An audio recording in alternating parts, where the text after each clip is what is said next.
Umupo ka muna dyan. Opo.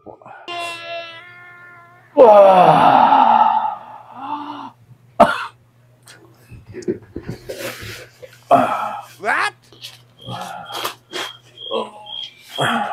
Huh? So nice.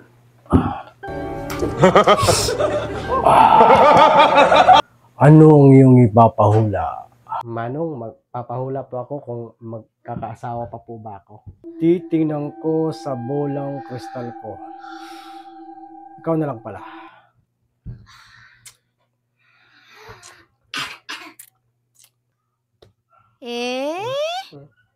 Yoko ka. Hindi ka na magkakaasawa. Masyado nang mahaba ang bunbunan mo. Huwag kang umiyak. Yung bayad mo, 150.